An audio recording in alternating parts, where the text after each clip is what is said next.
Eu acho que biológicos é um setor que está em pleno crescimento, em plena expansão no Brasil. Acho que não dá para citar biológicos sem antes considerar. Eu costumo brincar, né? Existe uma padroeira dos biológicos no Brasil, que é a Helicobacter parmígera.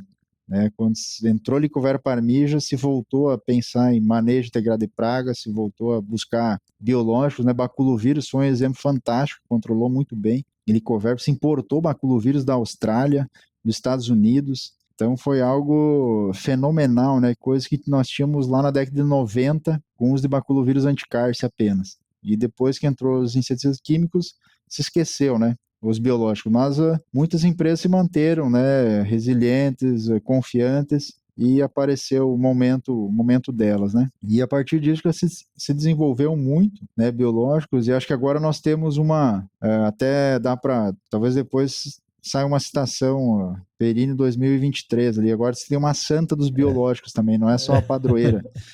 Existe uma santa dos biológicos que é a cigarrinha do Olha. milho, né, que também ajudou e contribuiu muito para o uso de fungos, né, fungos entomopatogênicos no sistema. Né, se testou muito para percevejo, mosca branca, mas não teve aquela adesão tão grande como se teve para cigarrinha e milho, porque você vê, né, você consegue enxergar. E aí tem um fato bem curioso, professor, que nós vimos na safra passada, que na cigarrinha do milho, né, você faz as aplicações quando tenha um ambiente úmido, né, mas chega em maio, as chuvas param. Só que mesmo assim tem aquele microclima no meio do milho que ajuda, né? Então as cigarrinhas que se foram contaminadas lá atrás, elas vão tendo esporulação, vão contaminando outras que vão chegando, e quando nós vimos lá 40 dias depois, 50 dias depois, quando não tinha mais nenhuma chuva em abril, em junho, nós detectamos uma epizotia na população.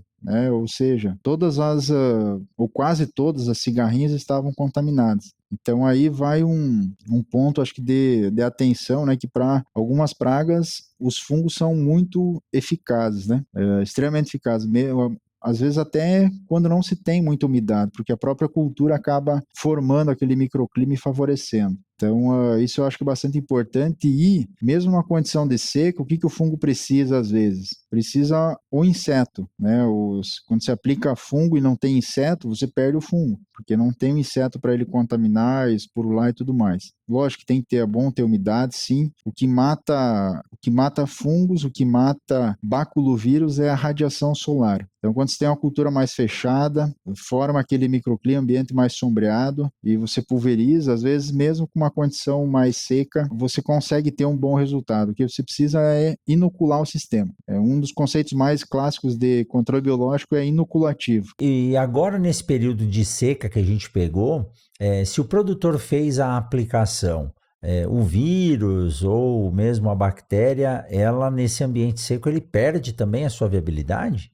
Perde, talvez não tanto pela umidade em si, mas sim pela Radiação. radiação solar, né, pela temperatura. Possivelmente essas sojas estavam com a entrelinha Com aberta, né, certeza. muita insolação, muita temperatura muito alta, e isso com certeza se perde, né? Ainda nós não temos uma tecnologia de proteção desses Exato. Não micro-organismos. tem ainda filtro solar para a planta, nem para nem os biológicos, né? E nós vimos uma redução grande também da nodulação na soja em função dessas temperaturas. Eu rodei bastante nesse período aí com o pessoal aqui do laboratório, do GPCIDS e do LAS, e nós medíamos tranquilamente temperaturas de 50 a 60 graus na superfície do solo próximo ao colo da planta. Lógico que a gente estava procurando o anelamento por calor, mas quando você tirava a planta, você via que eram poucos nódulos perto do que já podia ter, né? Não existe micro-organismo que aguente a 60 graus Que Celsius, né? A resiste. pasteurização é feita a essa temperatura, né? Então ali no solo nós estamos acabando com o que tem de micro-organismo.